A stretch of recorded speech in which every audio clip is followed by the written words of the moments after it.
आप जो कह रहे हैं यदि वो सच है तो हमें इस समय क्या करना चाहिए? मेरे विचार से तो शत्रु पर आज ही आक्रमण कर देना चाहिए। हाँ महाराज, अभी तो समुद्र पार करने के उपायों पर सोच विचार ही कर रहे होंगे। युद्ध सर पे आ जाएगा इसका तो उन्हें आभास ही नहीं होगा। हमारे पास जितने राक्षस आकाश में उड़ने की विद्या जानते हैं, उन वानरों को विध्वंस करने के लिए उतने ही पर्याप्त होंगे। शत्रु के आगे बढ़ने से पहले ही उसे उसके घर में ही मार देना चाहिए। युवराज, क्षमा करें, यही सबसे बड़ी भूल भी हो सकती है। हमारी सेना का जो बल और शक्ति लंका में है, वो दूसरे की धरती पर जाकर कभी भी नहीं हो सकती। हम आपकी शक्ति पर संदेह नहीं करते, परंतु अपने घर में जो सुरक्षा होती है वो शत्रु के घर में नहीं होती। हाँ, यदि शत्रु सेना निर्बल हो, उसके राज्य में अधिकार जमाना हो तो अलग बात है, परंतु यहां ये दोनों बातें नहीं। हम सेनापति कंपन के विचार से सहमत हैं। हम लंका में बैठे हुए हर प्रकार से सुरक्षित हैं और सबसे बड़ी सुरक्षा तो 100 योजन विस्तार का यह सागर ही है। हनुमान जैसा कोई एकाध वीर योद्धा उसे पार कर सकता है, परंतु सेना को लेकर विशाल सागर को पार करना राम के लिए असंभव है। इसलिए हमें कोई चिंता नहीं करनी चाहिए। महाराज, आज तक किसी सेना ने यह सागर पार नहीं किया। इसका अर्थ यह तो नहीं कि यह हो नहीं सकता। हनुमान ने यहां का सारा हाल तो बता ही दिया होगा कि कितना विशाल समुद्र है। फिर भी यदि राम अपनी सेना को लेकर समुद्र तट पर आ गया है तो वो कुछ सोचकर ही आया होगा। उसके मन में कुछ उपाय तो अवश्य होगा। इसलिए हमें अपने ही मन में संतुष्ट होकर बैठे रहना नहीं चाहिए। तो फिर आप ही बताइए हमें क्या करना चाहिए। सैनिक शक्ति का प्रयोग तो आप करना नहीं चाहते। हाँ इंद्रजीत, सैनिक शक्ति का प्रयोग यहां उचित नहीं। हमें कूटनीति से काम लेना चाहिए।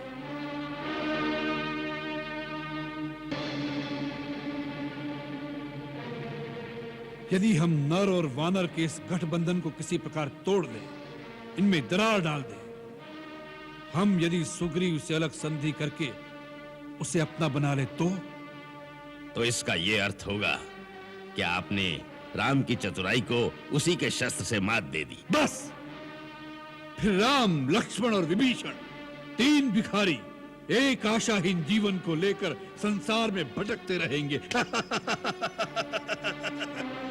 शुक। जी महाराज। शुक, तुम हमारे गुप्तचर विभाग के प्रधान और सबसे चतुर मंत्री हो। तुम आसुरी विद्याओं में निपुण हो, अपनी इच्छा से रूप भी बदल सकते हो। इसलिए यह कार्य हम तुम्हें सौंपते हैं। सबसे पहले यह जान लेना आवश्यक है कि सुग्रीव के मन में कहां दुर्बलता है। स्त्री, धन, राज्य, वैभव, प्रशंसा, यश, जिस बात के लिए भी उस वानर के मन में दुर्बलता हो, उस स्थान का भेदन करके उसे अपने साथ मिलाने का कार्य तुम्हें बड़ी चतुराई के साथ करना होगा। जो आज्ञा महाराज। राजनीति और कूटनीति के दाव पेच समझा कर राम शिविर की ओर दूत को भेजा सिखा पढ़ा कर। शत्रु सैन्य बल दुर्बलताएं कुछ अज्ञात न छोड़ो। घर का भेद हुआ विभीषण, तुम सुग्रीव को तोड़ो, तुम सुग्रीव को तोड़ो। रातों रात पार कर सागर पहुंचा दूत ठिकाने, जिनका भेद कोई ना जाने, उनका भेद लगाने, उनका भेद लगाने।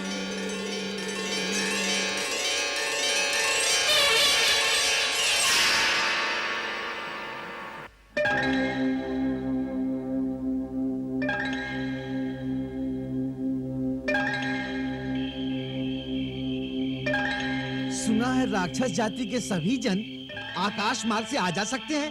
हाँ, उनकी प्रकृति में ही ये शक्ति निहित है। हाँ, मैंने सुना है ये कोई गुप्त विद्या है। नहीं नहीं, वो मायावी लोग हैं। ऐसी ऐसी कई प्रकार की असुरी विद्याएं वो जानते हैं, जैसे हवा में उड़ना या स्वेच्छानुसार अपना रूप बदल लेना। फिर ऐसी छल कपट वाली सेना के साथ हम युद्ध कैसे करेंगे? कैसे करेंगे? अवश्य कर सकेंगे, क्योंकि हमारी ओर सत्य है। सुना नहीं श्री राम प्रभु ने क्या कहा?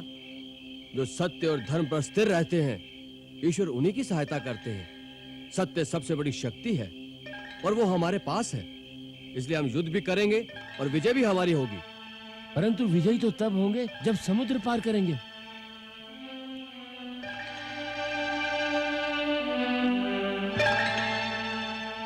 कहते हैं एक समय में अगस्त मुनि ने समुद्र को अंजलि में भरकर पी लिया था। यदि और कोई बात न बनी तो श्री राम अगस्त मुनि को ही बुला लेंगे। सुना है पहले भी अगस्त मुनि ने श्री राम प्रभु को दिव्यास्त्र दिए हैं।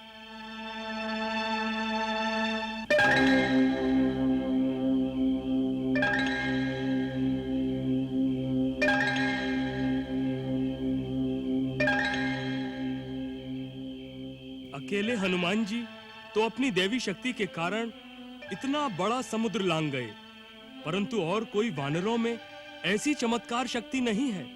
फिर ये समुद्र कैसे पार होगा? तुम श्री राम की शक्ति को नहीं जानते। वे चाहें तो सारी धरती को उलट-पुलट कर दें और समुद्र उनके मार्ग में रुकावट नहीं बन सकता।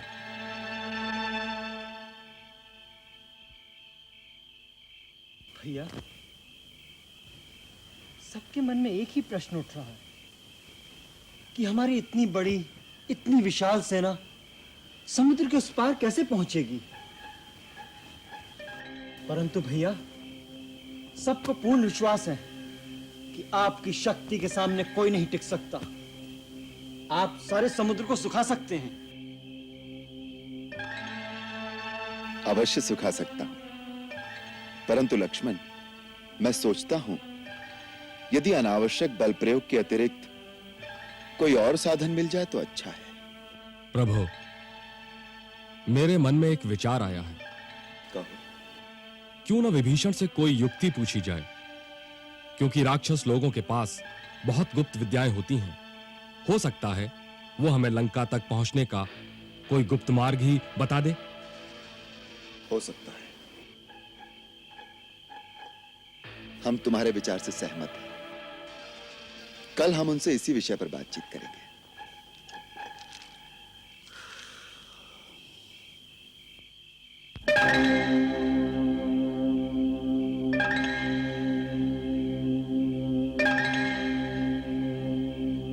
शुक, मित्र, अब जाओ विश्राम करो, रात बहुत हो गई है। जो आज्ञा प्रभु।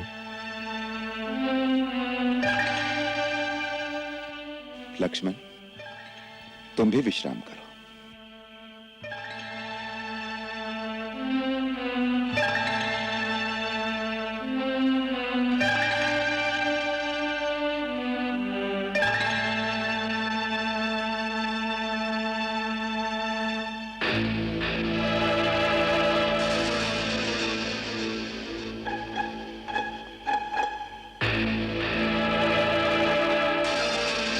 किष्किंधा नरेश महाराज सुग्रीव की जय हो।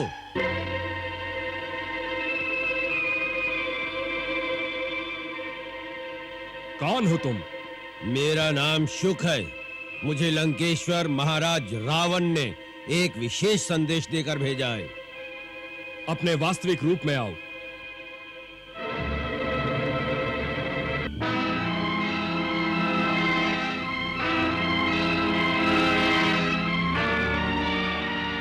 सेवक का प्रणाम स्वीकार करें महाराज।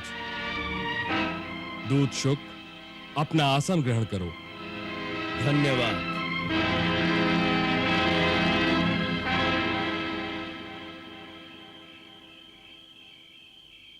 कहो, क्या संदेश लाए हो? मेरे स्वामी लंकापति रावण ने आपको साधुवाद भेजा है। उन्होंने कहा है कि आप हमारे मित्र वाली के छोटे भाई हैं, इसलिए वो आपको भी अपना भाई ही मानते हैं। इस नाते आप जब चाहें लंका पधार सकते हैं, वहां आपका भव्य स्वागत होगा। लंका में सोना, चांदी, धन, धान्य, हीरे, माणिक आदि रत्नों की कोई कमी नहीं है। आप जितना चाहें हम आप पर न्यौछावर कर सकते हैं।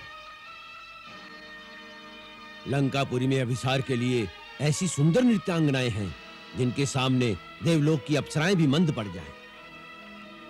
महाराज रावण ने यह भी कहा है कि स्वर्गीय महाराज बाली के साथ उनकी मित्रता की संधि थी। दोनों एक दूसरे की सहायता के लिए वचनबद्ध थे। उसी संधि के फल स्वरूप राक्षसों की एक अग्रिम छावनी गोदावरी तट पर स्थित थी, जहां पर खर और दूषण हमारी ही नहीं बल्कि आपकी सीमाओं की भी रक्षा करते थे, ताकि उत्तर की ओर से आने वाले शत्रु आगे बढ़ने का साहस न कर सकें।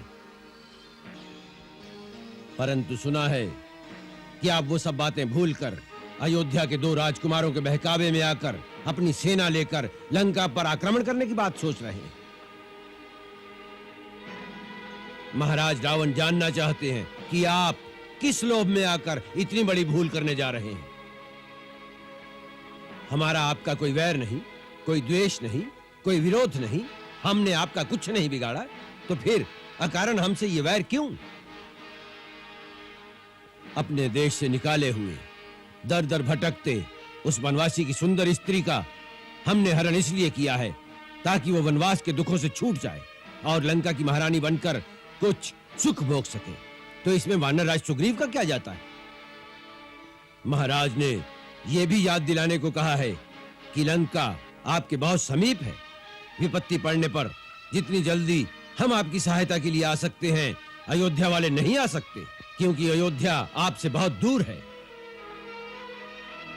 इन सब बातों को सोचते हुए महाराज रावण ने आपसे अपेक्षा की है कि आप इन लोगों का साथ छोड़कर अपनी सेना को साथ लेकर आज ही किष्किंधा वापस चले जाएं, ताकि वानर राक्षस मित्रता बनी रहे। अन्यथा अच्छा नहीं होगा। अन्यथा क्या अच्छा नहीं होगा? महाराज, जब एक छोटी सी भूल सुधार लेने से उसके फल स्वरूप होने वाला विनाश टल सकता है, तो इस विनाश के विस्तार को जानने की क्या आवश्यकता है? महाराज, मुझे पूर्ण विश्वास है कि आप महाराज रावण की इस बात को कभी नहीं टाल सकते, क्योंकि महाराज रावण की मित्रता के बढ़े हुए हाथ को ठुकराने का अर्थ है जैसे कोई बुद्धिमान पुरुष अपने द्वार पर आए हुए अपने परम सौभाग्य को ठुकरा दे। मुझे पूर्ण विश्वास है कि आप जैसा महाबली, तेजस्वी और बुद्धिमान राजा ऐसी मूर्खता की बात कभी नहीं सोचेगा। मैं ऐसी मूर्खता की ही बात सोच रहा हूं, इसीलिए जानना चाहता हूं कि उस अन्यथा का क्या अर्थ है। यदि मैंने रावण की बात नहीं मानी तो क्या हो सकता है? आपकी सारी वानर सेना का विनाश, किष्किंधा राज्य की सारी शक्ति का ह्रास, जिसके पश्चात किष्किंधा का राजा भी राम और विभीषण की तरह दर दर भटकता भिखारी दिखाई देगा। दूत!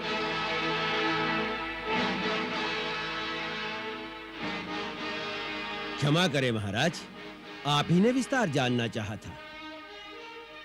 हे सूर्यपुत्र महाराज सुग्रीव, आप अपने और अपने महान कुल के हित का उपाय सोचिए। अपने ऐश्वर्य और समृद्धि को बचाने का उपाय सोचिए। अपने साम्राज्य की उन्नति का उपाय सोचिए। इसका एक ही उपाय है कि आप महाराज रावण की मित्रता का आदर करें, जिसका अर्थ है संसार के समस्त सुखों का स्वामी हो जाना। आप उन सुखों को भोगते भोगते थक जाएंगे, किंतु वो सुख कभी समाप्त नहीं होंगे। नहीं शुक, प्राणी भी नाशवान है तो भोग भी नाशवान है। कोई भौतिक सुख ऐसा नहीं है जो निरंतर हो, जिसका नाश न हो। इसीलिए सुखों के मोह से, अपने कर्तव्य से जो विमुख हो जाए, उससे बड़ा मूर्ख कौन होगा? और तुम्हारा लंकापति मुझे यही प्रलोभन दे रहा है कि जिसने मुझ पर उपकार किया हो उससे मैं द्रोह करूं। जो मेरा मित्र है मैं उसकी पीठ पर कटार भोंक दूं। और जो बात सत्य और धर्म से युक्त है कि रावण ने एक निर्दोष पर स्त्री का हरण करके एक ऐसा पाप किया है जिसके लिए उसे मृत्युदंड दिया जाना आवश्यक है, उस रावण की शक्ति के भय से अथवा समस्त सांसारिक प्रलोभन के कारण मैं एक महापापी का समर्थन करूं और रावण का साथ दूं? ऐसा करूं तो मेरी आत्मा क्या मुझे कभी क्षमा करेगी? मेरे स्वर्गीय बड़े भाई महापराक्रमी वीर महाराजा बाली ने मरते समय मुझे यही कहा था कि जो वचन श्री राम को दिया है उसे पूरा करना। आज यदि मैं तुम्हारा परामर्श मान लूं तो मेरे परमवीर भैया और परम प्रकाशवान लोकों में विचरने वाले मेरे पिता भगवान सूर्य मुझे एक ही बात कहेंगे, धिक्कार है सुग्रीव, धिक्कार है तुझ पर।